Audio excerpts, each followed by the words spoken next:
आशा करता हूं आप सब बहुत अच्छे होंगे। मेरा नाम है सिद्धांत अग्निहोत्री। स्टडी ग्लोस पे आपका बहुत बहुत स्वागत है। तो ट्रंप जो है वो फिर से कुछ उल जलूल बातें कर रहे हैं।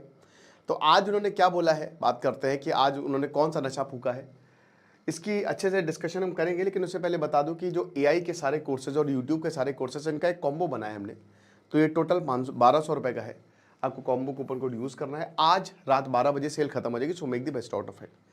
तो बात यह है कि ट्रंप जो है उनको रशिया और यूक्रेन वॉर डेस्परेटली रुकवाना है, क्योंकि बड़बोलेपन में इन्होंने कह तो दिया था कि आने के 24 घंटे बाद मैं वॉर रुकवा दूंगा। बट ये तो बतौलेबाजी होती है, कुछ हो तो रहा नहीं है। इनफैक्ट वॉर इंटेंसिफाई हो गई।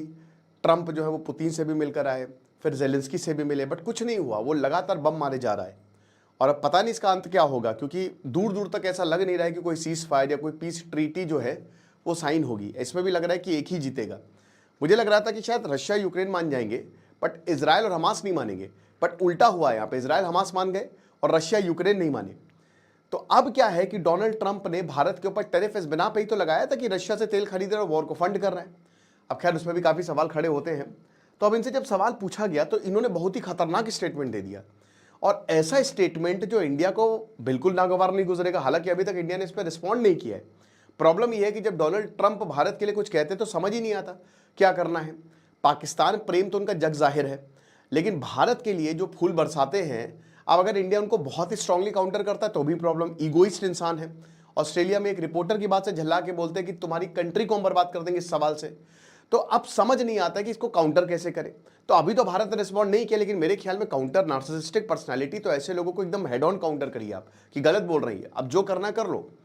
इन्होंने क्या कहा है, इन्होंने जब सवाल पूछा गया इस चीज को लेकर तो इन्होंने कहा कि देखिए, उन्होंने मुझे एश्योर किया। किसने एश्योर किया? पीएम मोदी ने उन्हें एश्योर किया कि हम जो है रशिया से कोई तेल नहीं खरीदेंगे। So there will be no oil purchase from Russia. उसके बाद बोलता था, तो ये कह रहे हैं कि भैया ये बहुत ही स्लो प्रोसेस है, ये आप इमीडिएटली नहीं कर सकते, ये धीमे धीमे होगा, लेकिन ये हो जाएगा और बहुत जल्द ये चीजें जो है वो खत्म हो जाएगी। साफ साफ इन्होंने बोल दिया है। यार ये तो मतलब, अब देखिए बात ये है कि पीएम मोदी ने ऐसा बोला है नहीं बोला है, मुझे तो नहीं लगता बोला होगा। अब अगर बोला होगा तो ये तो बहुत ही खतरनाक है। ऐसा नहीं है, डोनाल्ड ट्रंप कुछ भी बोलते हैं, हम सबको पता है उनका नेचर क्या है कि अगर आप उनको कुछ समझोगे, बोलोगे कि हाँ ठीक है हम देखेंगे, तो ये मान लेंगे कि नहीं इसने तो मेरी बात मान ली है, और झूठ बोलने में माहिर है। तो अब जो एएनआई का क्वेश्चन है, उन्होंने कहा कि आप एक बात बताइए कि भारत रिलायड पार्टनर है कि नहीं। डोनाल्ड ट्रंप से पूछा गया, आप जिस तरीके से कांड कर रहे हो ऐसा लग तो रहा नहीं है। तो उन्होंने बोला कि अरे बिल्कुल। पीएम मोदी फिर से वही चीज, वही राग रटा कि भैया वो बहुत अच्छे दोस्त है, हमारे बहुत प्यारे दोस्त है, ये दोस्ती हम नहीं तोड़ेंगे। शोले हम ही लोगों को देख के बनाई थी और हमारा बहुत अच्छा रिलेशनशिप है, और मैं बिल्कुल खुश नहीं हूं कि भारत जो है वो रशिया से ऑयल खरीद रहा है। लेकिन आज उन्होंने मुझे एश्योर किया है कि अब वो तेल नहीं खरीदेंगे रशिया से। तो ये बहुत बड़ा इट्स अ बिग स्टॉप, कि मतलब अगर ये काम हो गया तो फिर हमको इंडिया से क्या प्रॉब्लम है, हम इंडिया से भर भर के ट्रेड करेंगे। और हम यही चाहते हैं कि चाइना भी सेम करे। अब इन्होंने इंडिया पे इतने टैरिफ लगाए हैं 100% से ऊपर, चाइना पे अब 130% टैरिफ हो जाएगा। कल दोस्तों स्कॉट बेसेंट ने बोला था कि हमको चाइना को काउंटर करना है और इसके लिए वी नीड एलाइज, ये बोला था ना। अब ये सारी चीजें, मतलब वही बात है कि इतना कुछ करने के बावजूद ये एक्सपेक्ट कर रहे हैं कि चीजें ठीक हो जाए, तो नहीं चलता ऐसा।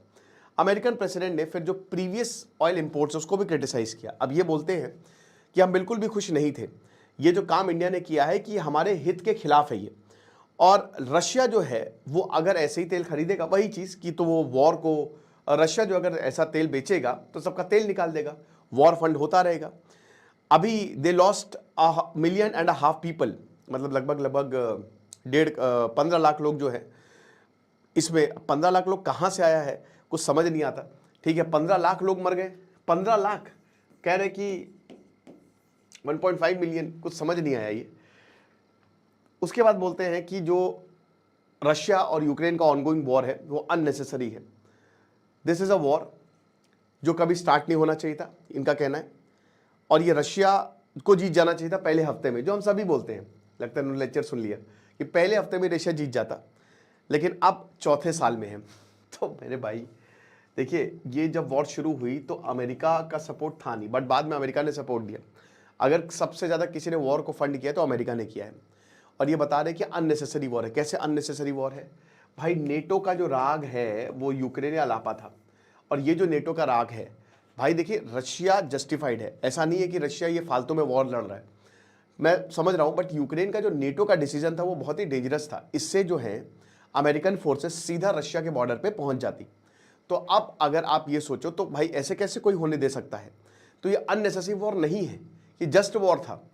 बार बार यूक्रेन को समझाने की कोशिश की गई। देखिए रशिया और अगर अमेरिका में आपको चुनना तो आप अमेरिका ही चुनेंगे, इसमें तो कोई दो राय है नहीं। रशिया को चुनना सही नहीं है। इंडिया चुन सकता है रशिया, क्योंकि इंडिया बहुत लंबे समय से उसका स्ट्रेटेजिक पार्टनर है। लेकिन अगर आप ओवरऑल देखें तो भाई अमेरिका एक डेमोक्रेसी है, तो वो ठीक है। रशिया के साथ जाना दिक्कत हो सकती है। और ऐतिहासिक तौर पे हमने ऐसे बहुत सारे, चाहे सोवियत का टूटना हो या फिर बर्लिन वॉर का ढहना हो, इसीलिए ही था क्योंकि वेस्ट जो है ना वहाँ पे कैपिटलिज्म है। और कैपिटलिज्म जो है वो कुछ भी हो, आप जो वैल्यू बेस्ड कैपिटलिज्म होता है वो आपको फ्रीडम तो देता है, आप फ्री हो, आप पैसा कमाओ जाके, आप अपने लिए सोच सकते हो। तो इसीलिए लोग जो है, बर्लिन वॉर में भी यही हुआ, सोवियत यूनियन में भी यही हुआ, जो ईस्टर्न यूरोप थे वो एक के बाद एक ढह गए, क्योंकि वो ढांचा ही नहीं। एक डिक्टेटरशिप कभी नहीं, अगर एक इंसान चला रहा है वो कभी लंबे समय तक नहीं टिकती है, ठीक है। तो यही हुआ। लेकिन ये जो कह रहे हैं अननेसेसरी वॉर है, ये बिल्कुल जस्टिफाइड नहीं है, क्योंकि नेटो फोर्सेस एकदम जो है वो रशिया के बॉर्डर पे आ जाती। और उसके बाद रशिया ने बोला कि एक्सेप्टेबल है ही नहीं, हम पूरे यूक्रेन को मारेंगे।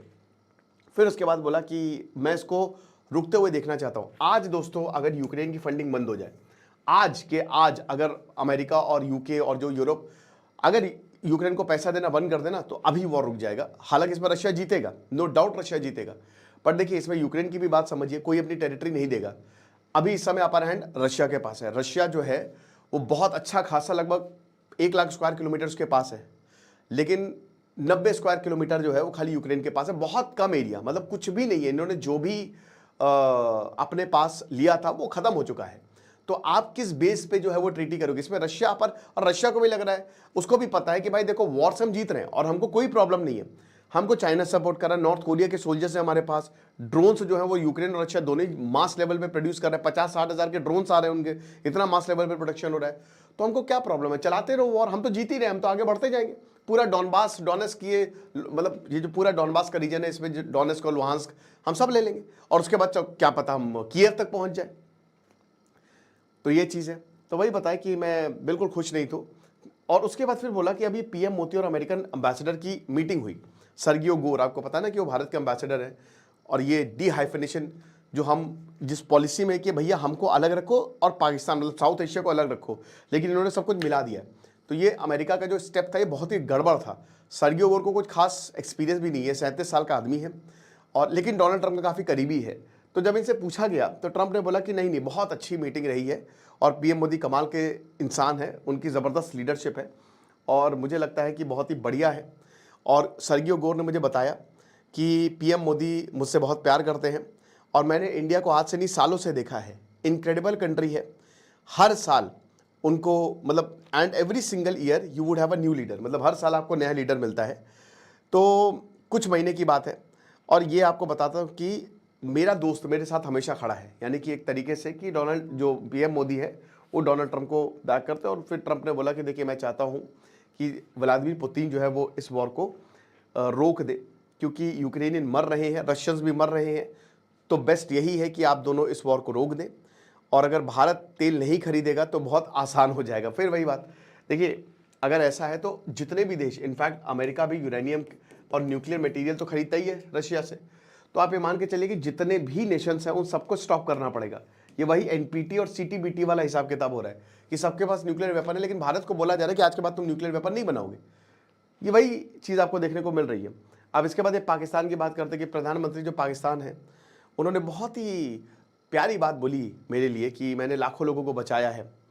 और उसके बाद उन्होंने बोला कि देखिए ये होता है बोलना। अब देखिए शहबाज शरीफ तो आपको पता है कि वो तो पागल आदमी है, वो कुछ भी बोलेगा, वो कुछ भी करेगा जो अमेरिका कह रहा है, उसके घर में ही दिक्कत। फिर उसके बाद डोनाल्ड ट्रंप ये भी बोला था ना शहबाज शरीफ से कि मैं चाहता हूँ कि तुम्हारा और अफगानिस्तान का वॉर भी रुक जाए, रोक दोगे ना। इनको सब कुछ हलवा लगता है, लेकिन यही है, इन्होंने कहा है, बहुत शॉकिंग स्टेटमेंट दिया, और अभी तक इंडियन एम्बेसी ने इस पर रिस्पॉन्ड नहीं किया, ना इंडिया ने इस पर रिस्पॉन्ड किया। अब देखेंगे इंडिया का क्या कहना है। डोनाल्ड ट्रंप जो है वो ऐसी बातें बोल रहे हैं, और कई बार पीएम मोदी ने इसका खंडन किया है। जब बातचीत हुई थी फ़ोन पे तब भी पीएम मोदी ने इसका खंडन किया था, और ये बात आई थी कि आपने कोई वॉर नहीं रुकवाई। लेकिन एक प्रॉब्लम है, ट्रंप का नाम नहीं लिया, पार्लियामेंट में उन्होंने ट्रंप का नाम नहीं लिया। किस चीज़ का डर है? आपका नाम ले लेके वो बार बार बोल रहे हैं, तो आपको भी नाम लेके बोलना चाहिए। ये एक बहुत बड़ी शिकायत है। आपको क्या लगता है मुझे कमेंट बॉक्स में बताइएगा।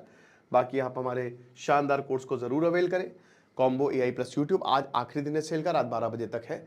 खुश रहिए, पढ़ते रहिए। दिस इज सिद्धांत अग्निहोत्री सर। ऐसा एक चीज़ और, हमारे क्राइम अफेयर्स को सब्सक्राइब करें, डिस्क्रिप्शन कमेंट बॉक्स में लिंक है। आपसे मैं डेली उस पर लेक्चर्स डालूंगा। जो IPS का सुसाइड हुआ है ना, मतलब पुलिस ऑफिसर्स का हरियाणा में, वो मैं कवर करूंगा आज। Thank you.